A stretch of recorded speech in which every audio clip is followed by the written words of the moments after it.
Hello everyone, welcome back to my channel Beauty Bhardwaj.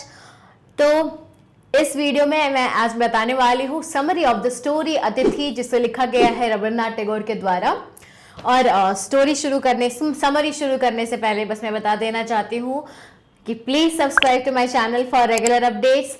और जो suggestions जो हैं क्वेश्चंस के जो पूछे जा सकते हैं एग्जाम में, वो आपको मिलेंगे मेरे वेबसाइट पे beautyoflanguage.in, चेक कर लेना। तो आइए शुरू करते हैं इस स्टोरी की समरी। तो शुरुआत होती है मोतीलाल बाबू से, जो कि जमींदार हैं एक जगह जिसका नाम है कठालिया। जमींदार पता है ना, लैंडलॉर्ड जिसे कहते हैं। और ध्यान रखें कि ये जो स्टोरी है ये लिखी गई है 1800s में। सो काफी कुछ ऐसी चीजें हैं जो कि अभी बिल्कुल नहीं होती, जैसे कि child marriage, child widow, boat travelling by boat for several days. Motilal babu वो अपने बोट पे रहते हैं और तभी उनकी मुलाकात होती है तारापदा से। तारापदा जो कि एक 15-16 साल का लड़का है, बहुत ही सुंदर गोरा रंग, और उसके पर्सनैलिटी से, उसकी जो पूरी रूप रंग है उसे देख करके मोतीलाल को ऐसा लगता है कि वो कुछ किसी अच्छे घर से है। और तारापदा जो है वो अच्छे घर से है, अच्छे कास्ट से है। ठीक है, मैं बता दूं कि ये उस वक्त लिखी गई है जब कास्ट सिस्टम हुआ करती थी। तो तारापदा पूछता है मोतीलाल बाबू से कि क्या आप मुझे लिफ्ट दे देंगे नंदीग्राम तक के लिए। तो मोतीलाल बाबू बोलते हैं हाँ ठीक है, आ जाओ। तो उस बोट में मोतीलाल बाबू के साथ साथ उनकी पत्नी अन्नपूर्णा और उनकी बेटी चारुशशी भी थी। तो अन्नपूर्णा जो है वो देखती है तारापदा को, बहुत खुश होती है कि वाह कितना अच्छा लड़का है, कितना प्यारा बच्चा है, कितना सुंदर कपड़े देखो कितने साफ सुथरे। और वो धोती पहनता था और एक पोटली उसके पास में थी।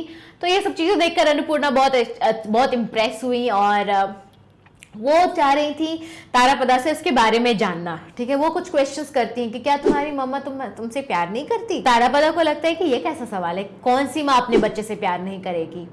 तो फिर चूंकि तारापदा ने अपना घर छोड़ रखा था तो उसे लगा कि शायद नहीं प्यार करती, इसलिए भाग गया वो घर छोड़ करके। पर फाइनली जब अन्नपूर्णा ने कुछ उससे सवाल किए तो उसे पता लगा कि तारापदा जब सिर्फ 7 साल का था तभी उसने घर छोड़ दिया था। उसके माँ बाप को 4 बेटे और 3 बेटियां थी, और उन सब में से तारापदा सबका फेवरेट था, सिर्फ उनके घर में नहीं बल्कि पूरे गांव में। यहाँ तक कि जो ट्यूटर आते थे वो उसे मारते भी नहीं थे, क्योंकि वो सबका चहेता था। एक दिन ऐसा हुआ कि वो अपना घर छोड़ करके भाग गया। सभी लोग उसे ढूंढने लगे, पकड़ा गया, वापस उसे घर लेकर के आए। फिर एक दिन भाग गया, फिर उसे वापस घर लेकर के आए, फिर भाग गया, फिर वापस घर लेकर के आए। तो ये तब तक चलता रहा जब जो उसके गांव वाले हैं, तारापदा के गांव वाले, वो बिल्कुल उन्होंने गिव अप कर दी कि भाई अब तुम्हें जाना है, तुम जाओ। तारापदा जो है वो सबसे पहले उसने एक थिएटर ग्रुप ज्वाइन किया था। थिएटर ग्रुप आप समझते हो ना, जो नाटक मंडली होती है जिसमें कि लोग होते हैं, वो एक कहानी बताते हैं एक्टिंग करके। ओके, तो वो थिएटर ग्रुप पहले उसने ज्वाइन किया। फिर उसने ज्वाइन किया वो ट्रैवलिंग मिन्स्ट्रेल, जो कि इंटरटेनर्स होते हैं जो एक जगह से दूसरी जगह ट्रैवल करते हैं। फिर एक दुकानदार को भी मदद किया, फिर एक जिम्नास्ट ग्रुप को भी ज्वाइन किया, और तारापदा ने खुद को सिखाया था फ्लूट बजाना। तो चूंकि तारापदा काफी लोगों से मिला था, काफी जगहों पे गया था, तो उसे काफी कुछ चीजें आती थी, जैसे फ्लूट बजाना, गाना गाना। पांचाली सिंगर्स के साथ रह करके उसने गाना गाना सीख लिया था। तो इवन दो तारापदा बहुत सारे लोगों से मिला, बहुत जगहों पे गया, बहुत तरीके के लोगों से मिला, लेकिन फिर भी उसकी जो वो इनोसेंस थी वो बिल्कुल, कहते ना, वो बिल्कुल मैली नहीं हुई। ऐसा नहीं था वो किसी की इन्फ्लुएंस में आ गया या कुछ अलग करने लग गया, बिल्कुल भी नहीं। उसकी अपनी एक पर्सनालिटी थी और वो बिल्कुल अनटच्ड थी बाकी लोगों से। बोट पे जो एक्टिविटीज होती थी उसके भी ज्वाइन करता था, कभी इस पे गाना, खाना बनाना, कभी वो उसके सेल्स जो होती है ना नाव की, वो फिक्स करता था, कभी वो चप्पू भी चलाता था। तो उसके आंख, हाथ, उसकी जो पूरी बॉडी है ना वो एकदम अलर्ट रहती थी, एक्टिव रहती थी हर जगह। कहाँ पे क्या हो रहा है, कहाँ वहां मुझे पार्टिसिपेट करना है, वो भी मुझे करना है, मैं ये भी कर सकता हूँ, ये चीजें मुझे सीखनी है। तो इस तरीके का था तारापदा। तो एक दिन मोतीलाल बाबू जो है वो रामायण सुना रहे थे अपनी वाइफ और बेटी को। जैसे ही तारापदा ने ये सुना तो फिर वो बोला कि मुझे लव कुश के गाने आते हैं, और उसने गाना गाया और दोनों बहुत खुश हुए, बहुत इम्प्रेस हुए।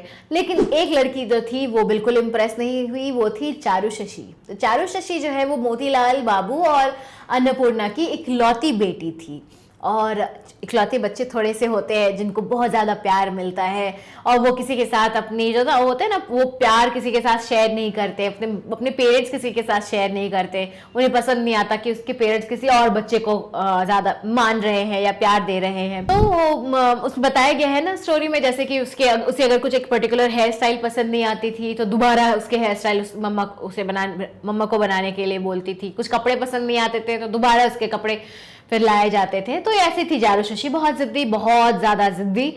और तारापदा, वो कोशिश किया उसने कि उसे भी मनाए, उसके लिए वो फ्लूट बजाता था, गाना गाता था, मगर चारू शशि को तारापदा बिल्कुल पसंद नहीं था। फाइनली जब ये सब चल रहा था तो तारापदा जो है वो कठालिया पहुंचा और नंदीग्राम, चूंकि तारापदा के लिए कोई एक फिक्स डेस्टिनेशन नहीं थी, वो कहीं भी जा सकता था, कभी भी जा सकता था, किसी के साथ भी जा सकता था। तो नंदीग्राम पास हो गया पर उसे पता नहीं चला, ध्यान नहीं दिया, तो वो उनके साथ ही कठालिया आ गया, उनके घर में रुका। और जैसे ही वो कठालिया उतरा, वहां पे उसने गांव का पूरा एक क्विक सर्वे किया, वहां के लोगों से उसने जान पहचान की, उस जगह से जान पहचान की और कुछ ही दिनों के अंदर सबका वो चहेता हो गया। पर एक और कैरेक्टर इसमें आती है, वो है सोना मोनी, जो कि एक चाइल्ड विडो है, जो कि 5 साल की उम्र में ही विधवा हो गई थी। तो आप इमेजिन कर सकते हो कि कभी कितने छोटे में उसकी शादी हुई होगी। उसकी तबीयत ठीक नहीं थी कुछ दिनों से, तो इसीलिए वो चारू शशि से मिलने नहीं आ पा रही थी। तो फाइनली वो उसकी तबीयत ठीक हो गई, वो चारू शशि से मिलने के लिए आई और चारू शशि जो है वो तारापदा के बारे में सोना मोनी को बता रही थी कि वो कितना परेशान करता है, बिल्कुल उसे पसंद नहीं है।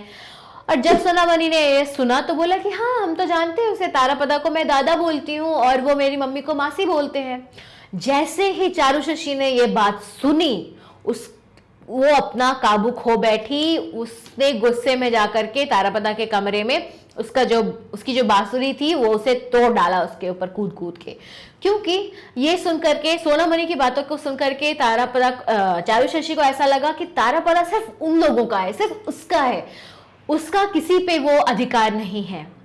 क्योंकि उसे लग रहा था कि तारापदा सिर्फ उनके लिए है, उसे ये पता नहीं था कि तारापदा जैसा उनके साथ है वो सभी के साथ में है। फिर फाइनली तारापदा जो है वो एक दिन बुक्स देख रहा था, उसमें फोटोज देख रहा था और उसने अपनी एक ख्वाहिश रखी कि उसे इंग्लिश सीखना चाहता है वो, क्योंकि वो एक ऐसी दुनिया थी जो कि वो कभी नहीं देखा था, कभी नहीं जाना था, वो बुक पढ़ इंग्लिश नहीं जानता था। ठीक है, तो मोतीलाल बाबू ने बोला ठीक है चलो तुम्हारी अरेंजमेंट करा देते हैं एक हेडमास्टर के साथ इंग्लिश पढ़ाने के लिए।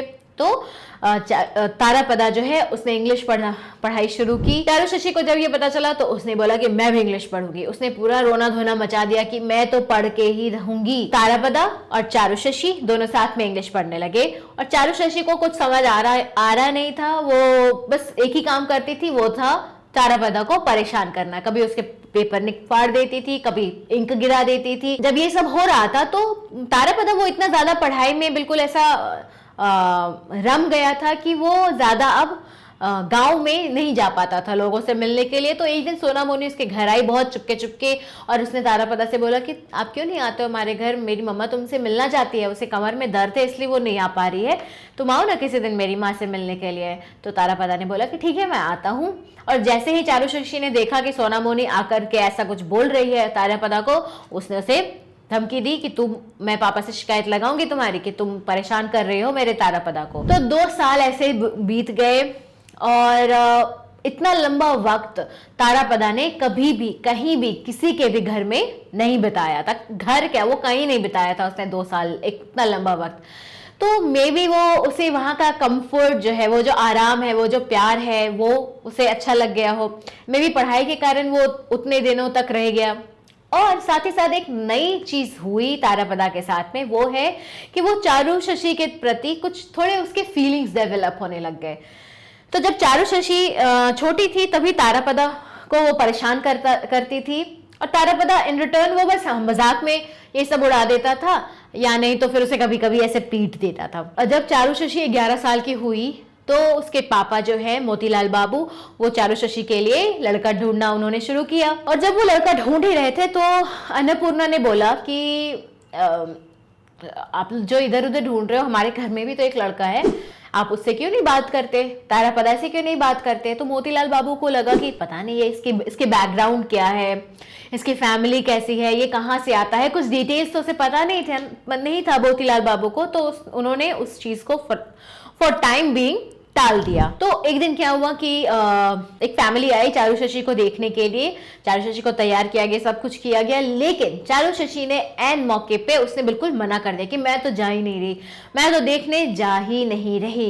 वो नहीं से नहीं मानी और फाइनली वो जो घर वाले आए थे देखने के लिए उन्हें खाली हाथ वापस लौटना पड़ा। तो ये सब देख करके मोतीलाल को लगा कि चलो ठीक है, तारा पदा को एक बार कंसिडर करते हैं। और इस तरीके से क्या होगा, अगर चारू शशि की बात तारा पदा से की जाती है, उससे अगर शादी कर दी जाती है तो क्या होगा कि मोतीलाल बाबू को और अन्नपूर्णा को जो उसकी बेटी से जो दूर बिछड़ने का जो वो दुख है वो सहना नहीं पड़ेगा। और साथ ही साथ जो लक्षण है चारू शशि के वो तो किसी घर में कोई पसंद नहीं करेगा। ये तो उसके माता पिता थे तो उसके सारे नखरे झेल जाते थे, पर कोई इन लॉज जो है, जो अपने ससुराल, उसके जो ससुराल वाले हैं, वो जरूरी नहीं है कि वो भी उसके नखरे इसी तरह झेले। और तारा पदा क्योंकि उसका कोई अपना घर नहीं था तो उन्हें लगा कि तारा पदा को हम घर में ही रख लेंगे, इस तरीके से बेटी भी घर में रह गई, उसके नखरे भी हम झेल लेंगे और उससे दूर भी नहीं होना पड़ेगा।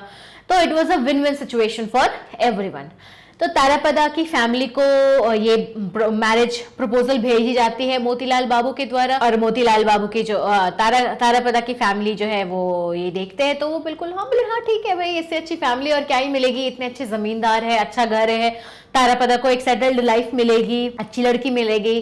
तो फाइनली शादी की सारी तैयारियां हो गई और चारू शशि जो है इधर ऑन द अदर हैंड उसके ऊपर कुछ रोक टोक लगा दिए गए थे कि अब वो खुल के बाहर नहीं जा सकती, क्योंकि वो बड़ी उनके नजर, उस वक्त के नजर में वो बड़ी हो चुकी थी, उसकी शादी की बातें चल रही थी। लेकिन चारू शशि वो अभी भी डिस्टर्ब करती थी तारा पदा को। और जब वो डिस्टर्ब करती थी तो पहले क्या होता था, तारा पदा बस ऐसे हंसी मजाक में उड़ा देता था, पर अब तारा पदा को बिल्कुल एक होता है ना इलेक्ट्रीफाइंग थ्रिल, जो वर्ड यूज किया गया है इसमें, वो फील होती थी चारू शशि के साथ में। और साथ ही साथ तारा पदा ने उसने डे ड्रीमिंग शुरू कर दिया था। डे ड्रीमिंग, सपने देखना, जो उसने पहले कभी भी नहीं किया, क्योंकि वो कभी एक जगह पे टिकता ही नहीं था। तो हर रोज उसके लाइफ में कुछ ना कुछ नया होता था, हर रोज कोई नई जगह होती थी, हर रोज कुछ नए लोग होते थे। तो डे ड्रीमिंग का कुछ सवाल ही नहीं होता है। और साथ ही साथ उसके एटीट्यूड में एक थोड़ा सा बदलाव आ गया था, किसके, तारा पदा के। तो फाइनली अरेंजमेंट, सारी तैयारियां हो गई शादी की, शादी फिक्स हो गई सावन महीने में, सब कुछ हो गया, सब कुछ सबको पता था, मगर तारा पदा को किसी ने नहीं बताया कि इसकी शादी तय हो गई है, क्योंकि किसी ने ये जरूरी ही नहीं समझा कि तारा पदा को बताया जाए कि इसकी शादी है, क्योंकि उन्हें लगा कि वो तो मान ही जाएगा, उसे क्या ही पूछना। फाइनली मॉनसून आती है और एक बड़ा सा मेला लगने वाला था, ठीक है, वार्षिक मेला जिसे कहते हैं। तो ये मेला लगने वाला था कुरुलकाता में। तो बहुत सारे नाव लगे हुए थे नदी के किनारे और सारे नाव में कुछ ना कुछ चीजें थी, जैसे एक में वो जायंट व्हील, तारा माछी जिसे कहते हैं, वो थी। उसके बाद में किसी पे इक्विपमेंट्स थे, किसी पे म्यूजिकल इंस्ट्रूमेंट्स थे, किसी पे थिएटर ग्रुप्स के लोग थे। तो बहुत ऐसे चहल पहल थी, पूरा एक्साइटमेंट था वहां की हवा में, सेम एक्साइटमेंट जो तारा पदा महसूस करता था जब वो कहीं एक जगह से दूसरी जगह जाता था। फिर क्या हुआ, ये सब चीजें हुई, कट टू नेक्स्ट डे। अगली सुबह क्या हुई, सब कोई आए, तारा पदा की माँ आई, उसकी फैमिली आई, गिफ्ट्स आए, इक्विपमेंट्स आए, जो मोतीलाल बाबू कहीं दूसरी जगह से जो मंगवाने वाले थे, सारे ढोल ताशे ये सब, मिठाइयाँ आई, अचार आए, बहुत कुछ चीजें आई। लेकिन इन सब के बीच में एक चीज मिसिंग थी और वो था तारा पदा। तो इससे पहले कि तारा पदा को लाइफ लॉन्ग जिम्मेदारियों से बांधा जाता और लाइफ लॉन्ग वो जो प्यार, वो अफेक्शंस में वो बंधता, इससे पहले ही तारा पदा वहां से निकल गया, बिल्कुल एक गेस्ट की तरह। जिस तरीके से वो आया था, बिल्कुल अतिथि की तरह का था लिया, ठीक एक अतिथि की तरह वो अगली सुबह वहां से निकल गया। उम्मीद है कि आपको ये स्टोरी इजी लगी समझने में। अगर कोई क्वेश्चंस हो, कोई क्वेरीज हो, to do let me know in my comment section.